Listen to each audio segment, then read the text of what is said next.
Hello students, कैसे हो आप सभी लोग। मैं ललित सर स्वागत करता हूं आपका power of physics bye Lalit sir में।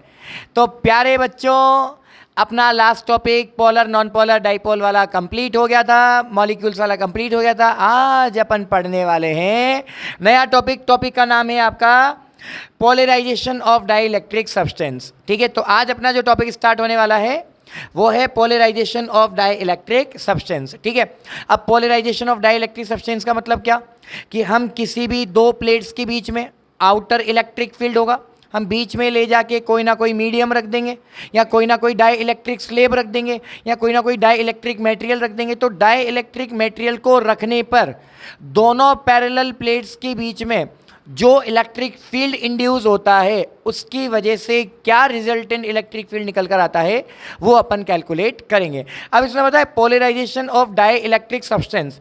इसको पढ़ाने से पहले मैं यहाँ पे एक एक्स्ट्रा टॉपिक पढ़ा देता हूँ। एक्स्ट्रा तो क्या ही कह सकते हैं उसको, है तो बोर्ड एग्जाम से रिलेटेड, पर कहीं ना कहीं थोड़ा सा सही मामले में बहुत अच्छा टॉपिक है। टॉपिक का नाम है अपने पास लीनियर पोलराइजेशन। ठीक है, अच्छा लीनियर पोलराइजेशन क्या होता है पहले अपन देखते हैं। जैसे जैसे बेटा अपन इलेक्ट्रिक फील्ड अप्लाई करते जाते हैं, यानी कि the amount of electric field it depends on the dipole moment. जैसे जैसे हम इलेक्ट्रिक फील्ड क्या करते जाते हैं, अप्लाई करते जाते हैं, वैसे वैसे जो डाइपोल है वो इंक्रीज होता जाता है ना। क्योंकि डाइपोल में, डाइपोल का मतलब क्या होता है, कोई भी दो पोल सेम मैग्नीट्यूड अपोजिट नेचर वाले चार्ज के माइनस प्लस वो इजीली मूवमेंट करेंगे। तो डाइपोल अगर मूवमेंट करेगा तो जितना स्ट्रॉन्ग इलेक्ट्रिक फील्ड होगा उतना अच्छा डाइपोल का क्या होगा, मोमेंट होगा। ठीक है, तो अकॉर्डिंग टू डेफिनेशन क्या है कि जो डाइपोल मोमेंट है P vector, this is directly proportional to applied electric vector, और अप्लाइड इलेक्ट्रिक फील्ड जो है आपका वो ई वेक्टर है। तो पी वेक्टर प्रोपोर्शनल है ई वेक्टर के। अच्छा, प्रोपोर्शनल का साइन हटाएंगे तो इक्वल के साथ एक कांस्टेंट आएगा, और यहाँ पर कांस्टेंट आता है काई ई। अब तुम बोलोगे सर ये क्या है ना भाई, जैसे हम बोलते हैं ना कि काई कर रहे हो चे, तो इसी तरीके का एक कांस्टेंट आएगा अपने पास काई ई। क्या आएगा भैया, कांस्टेंट है अपने पास काई ई, कांस्टेंट अपने पास आएगा। ठीक है, अपने पास जो काई ई है ना, जो अपने पास कांस्टेंट निकल कर आया, तुम बोलोगे सर काई ई क्या है, तो काई ई अपने पास एक कांस्टेंट है, it is a proportionality constant. इसको अपन क्या बोलेंगे, it is a proportionality constant which is called electric susceptibility. क्या बोला जाता है बेटा इसको, इलेक्ट्रिक ससेप्टिबिलिटी। ओके, अब तुम्हारे दिमाग में फिर एक क्वेश्चन आ गया, सर हमको ये तो समझ में आ गया कि काई E is a constant that is called the electric susceptibility, पर ये इलेक्ट्रिक ससेप्टिबिलिटी क्या है, ये एक प्रॉपर्टी है। प्रॉपर्टी किसकी, मटेरियल की। तो मटेरियल की प्रॉपर्टी होती है बेटा कौन, इलेक्ट्रिक ससेप्टिबिलिटी। क्या काम करती है, this is the property which is used to measure the polarity of, बताओ, पोलैरिटी ऑफ चार्ज, है ना। This is the material property which is used to, हाँ भाई, मेजर ऑफ पोलैरिटी को मेजर करने वाली प्रॉपर्टी क्या होती है अपने पास, इलेक्ट्रिक ससेप्टिबिलिटी होती है। अच्छा, अब मजे की बात पता है क्या है, इसमें मजे की बात यह है कि यहाँ पे ये तो सिंपल अपने पास P इज इक्वल टू काई ई है ना, और यहाँ पे E निकालेंगे तो क्या हो जाएगा, P वेक्टर अपॉन काई ई आ जाएगा, और काई ई निकालेंगे तो P अपॉन ई आ जाएगा। मान लो अगर यहाँ से तुम काई ई निकालना चाहते हो कांस्टेंट की वैल्यू, तो P vector upon E vector आ जाएगा। बोलो यहाँ तक कोई डाउट है क्या, यहाँ तक कोई डाउट नहीं है ना। अच्छा, यहाँ पे एक चीज़ और है, फॉर वैक्यूम, अगर तुम वैक्यूम के लिए यहाँ पे कंसिस्ट करना चाहते हो तो वैक्यूम के लिए अपन किससे मल्टीप्लाई करेंगे, एप्सिलॉन नॉट, क्योंकि एप्सिलॉन नॉट आपको पता है वैक्यूम या स्पेस में परमिटिविटी का काम करती है। तो यहाँ पर अपने पास क्या हो जाएगा बताओ, P vector is equals to epsilon naught chi E into E vector. तो इस रिलेशन को अपन यूज़ करेंगे आगे, क्योंकि पता है आगे है ना एक बहुत अच्छा रिलेशन है, अभी मैं जब आगे डिस्कस करूंगा टॉपिक को कि काई ई इज इक्वल्स टू के माइनस वन, इस तरीके से कोई रिलेशन है उसको अपन प्रूफ करेंगे, तो वहाँ पे रिलेशन काम आएगा वैक्यूम वाला। ठीक है, चीज़ें समझ में आ रही है ना। चलो, अब इसके बाद आ जाओ अपना, ये तो नॉर्मल सा एक टॉपिक था, इसके बाद अपन मेन टॉपिक पर आते हैं, polarisation of a dielectric slab. Dielectric slab का पोलराइजेशन कैसे करोगे भैया, है ना। आ जाओ भाई, चलो देखते हैं polarisation of a dielectric slab. Dielectric slab का अपन क्या करेंगे, पोलराइजेशन करेंगे, ठीक है। चलो अब देखो डाई इलेक्ट्रिक स्लेब का पोलराइजेशन कैसे करेंगे।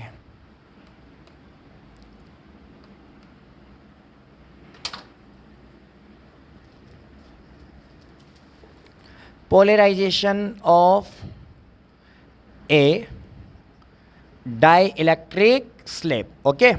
चलो अब polarisation of a dielectric slab कैसे होगा। अपन सबसे पहले क्या करेंगे, दो प्लेट्स लेंगे बेटा, समझने की कोशिश करना। दो प्लेट्स, एक प्लेट अपन ने ये ले ली पॉजिटिव नेचर की, है ना, और एक प्लेट अपन ने ये ले ली नेगेटिव नेचर की। थोड़ा सा इसको दूर ले लूँ, देखो थोड़ा सा हल्का सा इसको सेट कर देते हैं। एक प्लेट्स तो अपन ने ये ले ली पॉजिटिव नेचर की, ठीक है, इस पर प्लस चार्ज आ गया। और एक प्लेट्स अपन ने कौन सी ले ली, इसी के पैरेलल नेगेटिव नेचर की ले ली, ठीक है। एक प्लेट्स पॉजिटिव नेचर की और एक प्लेट्स अपने पास कौन से नेचर की है बताओ, एक प्लेट से नेगेटिव नेचर की, ओके। चलो हमने दो पैरेलल प्लेट्स ले ली। अच्छा इसमें पता है मजे की बात क्या है, आपने दो प्लेट्स ले ली, अभी यहाँ पे कुछ भी नहीं है, दैट इज़ द वैक्यूम। अच्छा वैक्यूम के लिए आपको पता है इसका इलेक्ट्रिक फील्ड आउटर होगा पॉजिटिव से नेगेटिव, तो पॉजिटिव से नेगेटिव इसका इलेक्ट्रिक फील्ड मैंने ई नॉट मान लिया। और आपको पता है E not is equals to क्या होता है, सिग्मा अपॉन एप्सिलॉन नॉट। अच्छा ये तो आपको शायद पता होगा ना कि जैसे प्लेट के आउटसाइड यानी कि इस तरफ सपोज करो मैं कोई ए पॉइंट मान लेता हूँ, है ना, इस तरफ मैं कोई सी पॉइंट मान लेता हूँ, तो आउटसाइड आपका जो इलेक्ट्रिक फील्ड होता है वो ज़ीरो होता है।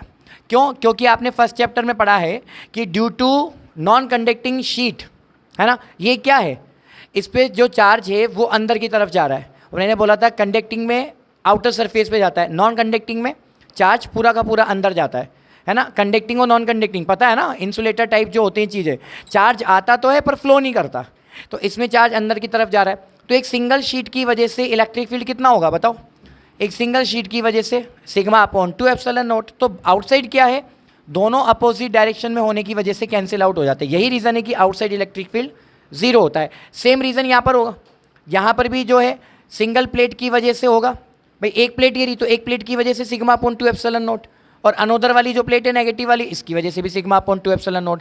बट दोनों की डायरेक्शन अपोजिट होती है इसलिए कैंसिल हो जाते हैं, तो इसका इलेक्ट्रिक फील्ड भी जीरो आता है। लेकिन बीच में जो इलेक्ट्रिक फील्ड होता है ना, मैंने आपको सिखाया है, एक ट्रिक बताइए ना आपको, कौन सी, ट्रिपल पी एन कैसे बताइए, पॉजिटिव से जाना है पॉइंट की तरफ, ठीक है, और पॉइंट से जाना है नेगेटिव की तरफ। अब सपोज करो ये पॉजिटिव है, मान लो मैं एक पॉइंट मान लेता हूँ, जैसे मैंने एक पॉइंट मान लिया बी, है ना, तो पॉजिटिव से ये पॉजिटिव है, पॉजिटिव से कहाँ जाना है, पॉइंट की तरफ, तो इधर पॉइंट की तरफ चल गए, और पॉइंट से कहाँ जाना है, नेगेटिव की तरफ, तो पॉइंट से हम नेगेटिव की तरफ आ गए। अब आप सोचो दोनों सेम डायरेक्शन में, तो सिंगल प्लेट की वजह से सिग्मा अपॉन 2 एप्सिलॉन नॉट है, तो दोनों प्लेट्स की वजह से दोनों को ऐड करेंगे तो कितना आ जाएगा अपने पास, सिग्मा अपॉन एप्सिलॉन नॉट। तो दोनों प्लेट्स के बीच में जो इलेक्ट्रिक फील्ड होता है वो हमेशा ध्यान रखना, बता दिया मैंने कैसे होता है, वो होता है सिग्मा अपॉन एप्सिलॉन नॉट। ये चीज़ क्लियर है ना। चलो तो अपने पास दोनों प्लेट्स का सीन समझ में आ गया। अब उसके बाद हम क्या करने वाले हैं, अगर मैं इन दोनों प्लेट्स के बीच में, है ना, एक डाई इलेक्ट्रिक स्लेब रख दूँ, डाई इलेक्ट्रिक मटेरियल वाली स्लेब या कोई कांच का टुकड़ा कुछ भी रख दूँ, तो अब इसमें पता है क्या है, जैसे ही हम डाई इलेक्ट्रिक स्लेब रख देते हैं ना, तो डाई इलेक्ट्रिक स्लेब रखने पर इसके अंदर आपके जो डाइपोल है वो जनरेट हो जाते हैं। अच्छा अब एक और चीज़ सुनो, इसकी चार्ज डेंसिटी प्लस का सिग्मा, इसकी चार्ज डेंसिटी माइनस का सिग्मा, इस पर आवेश प्लस का क्यू, इस पर जो अपने पास चार्ज है वो माइनस का क्यू, है ना, इस पर चार्ज कितना है, प्लस का क्यू, इस पर चार्ज कितना है, माइनस का क्यू, इसकी डेंसिटी कितनी है, प्लस सिग्मा, इसकी कितनी है, माइनस सिग्मा। तो when we placed dielectric material between the two non conducting plates या two parallel plates, then dipole is generated and electric field is induced. Dipole तो क्या हो जाता है, जनरेट हो जाता है। देखो इस तरीके से डाइपोल जनरेट होगा कि नहीं होगा, अब आप खुद ही सोचो। अभी डाइपोल जो जनरेट हो रहा है, अच्छा जरूरी नहीं है दो ही पेयर जनरेट हो, थोड़ा बड़ा होगा तो मैं 3 पेयर भी बना सकता था, है ना, तो अपने पास ये डाइपोल जनरेट हो जाता है। तो आउटर इलेक्ट्रिक फील्ड तो हो गया पॉजिटिव से नेगेटिव, यानी कि इस तरफ। अब यहाँ पर भी प्लस माइनस इस तरीके से आपने पढ़ा है ना, पोलर डाइपोल, जिसके पॉजिटिव और नेगेटिव के सेंटर क्या होते हैं, सेपरेट होते हैं, है ना। अब इसमें पता है क्या सीन है, इसमें सीन ये है अपने पास, अच्छा कई बच्चे बोलते हैं सर प्लस माइनस की जगह माइनस प्लस भी हो सकते हैं, बिल्कुल माइनस प्लस वाले, लेकिन इसमें मेरी बात सुनो, प्लस माइनस वाले डाइपोल जनरेट हो जाते हैं। पर मजे की बात पता है क्या है, यहाँ पे जो डाइपोल जनरेट होगा ना डाई इलेक्ट्रिक स्लेब की वजह से, वो प्लस माइनस वाला नहीं होगा। ये तो मैं तुम्हें जर्नल दिखाने के लिए बनाया है कि हाँ, जब भी हम किसी डाइलेक्ट्रिक मटेरियल को रखते हैं तो दो पैरेलल प्लेट्स के बीच में इस तरीके से डाइपोल जनरेट हो जाते हैं। अब बच्चे कहते हैं सर क्या प्लस इधर और माइनस इधर आएगा? नहीं, जब भी डाइपोल इंड्यूस होगा, सुनना, जब भी डाइपोल इंड्यूस होगा तो उसके पॉजिटिव और नेगेटिव के सेंटर अपोजिट डायरेक्शन में डिस्प्लेस होते हैं। किस में डिस्प्लेस होते हैं बेटाओं? अपोजिट डायरेक्शन में डिस्प्लेस होते हैं। इसका मतलब समझ गए ना सभी बच्चे? क्या जो पॉजिटिव नेगेटिव है उसकी डायरेक्शन क्या होगी? अपोजिट होगी। क्या होगी बताओ? उसकी डायरेक्शन अपोजिट होगी। बोलो, यहाँ तक कोई डाउट है ना? जब भी हम डाइलेक्ट्रिक मटेरियल को रखेंगे, अच्छा जर्नल तो वैसे पॉजिटिव नेगेटिव ऐसे रहता है जैसे बनाया था, लेकिन केस आ रहा है कि अगर आप यहाँ पे रख रहे हो तो डाइपोल जो है, जब इंड्यूस वाला केस है ना, इंड्यूस वाला केस है तो नेगेटिव पॉजिटिव नेगेटिव पॉजिटिव, या इस वाले केस में इस तरीके से क्या हो जाएगा? डिस्प्लेस हो जाएगा। जैसे ही डाइपोल इस तरीके से डिस्प्लेस होगा तो इसका पॉजिटिव, ठीक है, इसका पॉजिटिव इसके नेगेटिव का जो डाइपोल मोमेंट है वो कैंसिल कर देगा, यानी कि इसका इफेक्ट तो हो गया आपके पास क्या? कैंसिल। अब इस तरफ कौन से चार्ज बचे अपने पास? पूरे प्लस। और इस तरफ कौन से चार्ज बचे अपने पास? पूरे माइनस। तो अब डायरेक्शन क्या होती है इलेक्ट्रिक फील्ड की? अच्छा, आउटसाइड तो थी कि प्लस से माइनस ए से, है ना। इनसाइड का आएगी बताओ? देखो पॉजिटिव इधर है नेगेटिव इधर है, तो इनसाइड का आएगी इस तरफ, तो अपने पास डायरेक्शन ये होगी। तो सुनो, जो इलेक्ट्रिक फील्ड प्रोड्यूस होता है ना, जो इलेक्ट्रिक फील्ड इंड्यूस होता है उसे बोलते हैं ईपी वेक्टर, ठीक है। Then E naught vector, this one positive to negative outside, then E P vector this one negative, वो पॉजिटिव टू नेगेटिव इनसाइड। क्या दोनों की डायरेक्शन सेम है क्या? नो, ये इधर जा रहा है, ये इधर आ रहा है, दोनों की डायरेक्शन अपोजिट है। तो और यहाँ के जो ये चार्ज डेंसिटी होती है ना इनकी, इसको बोलते हैं प्लस का sigma P induce charge density, और इसको बोलते हैं माइनस का सिग्मा पी। सिग्मा पी क्यों लिखा? पी का मतलब ड्यू टू पोलराइजेशन। पोलराइजेशन का मतलब ही यही है कि भैया दो पैरेलल प्लेट लो, एक सीधा जाके डाइलेक्ट्रिक स्लेब रख दो, डाइलेक्ट्रिक मटेरियल को टिका दो, वहाँ पे इंड्यूस डाइपोल क्या हो जाएंगे? जनरेट हो जाएंगे। जब इंड्यूस डाइपोल जनरेट हो जाएंगे तो आपका पॉजिटिव नेगेटिव का सेंटर सेपरेट हो जाएगा, वो भी अपोजिट डायरेक्शन में, और इस तरीके से डाइपोल मोमेंट इंड्यूस हो जाएगा, ठीक है। अब बात आती है कि सर इसका इलेक्ट्रिक फील्ड भी निकाल के दिखाओ। तो देखो अपने पास आउटर वाला इलेक्ट्रिक फील्ड कितना? सिग्मा अपॉन एप्सिलॉन नॉट, है ना, इन वैक्यूम। ये तो वैक्यूम के लिए है। अगर मैं बात करूँ इन मीडियम का मतलब in the presence of dielectric material.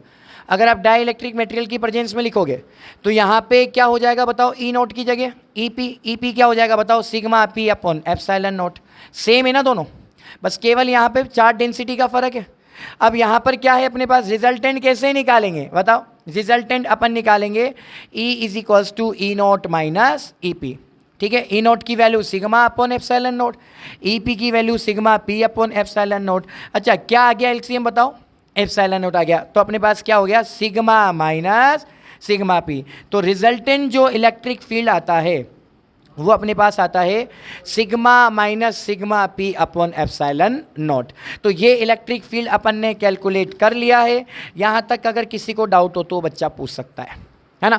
Effect क्या पड़ेगा? वो रिलेशन जो अपन प्रूफ करने की बात कर रहे थे ना, काई और के वाला, वो आगे वाले सीन में आएगा, है ना। फिलहाल इसमें कोई डाउट है नहीं है ना? बस तो अपने पास पोलराइजेशन ऑफ डाइलेक्ट्रिक स्लेब की वजह से जो इलेक्ट्रिक फील्ड निकल कर आता है वो आपके पास आता है sigma minus sigma P upon epsilon not, ठीक है। चलो तो प्यारे बच्चों, आज का छोटा सा टॉपिक अपना यही था। अब अपन नेक्स्ट टॉपिक जो लेकर आ रहे हैं वेरी वेरी इंपॉर्टेंट, जिसे इस चैप्टर की धड़कन बोला जाता है, कैपेसिटर एंड कैपेसिटेंस, है ना। क्या होता है पैरेलल प्लेट कैपेसिटर, क्या होता है उसका प्रिंसिपल, क्या होता है, ठीक है। और फिर उसके बाद है ना उसकी एनर्जी स्टोर कॉम्बिनेशन, बहुत सारे टॉपिक आने वाले हैं, ठीक है। तो मिलते हैं नेक्स्ट वीडियो में। इस चैनल को लाइक शेयर और सब्सक्राइब करना ना भूले। वीडियो के एंड तक बने रहने के लिए बहुत बहुत धन्यवाद। चलते हैं, जय हिंद जय भारत।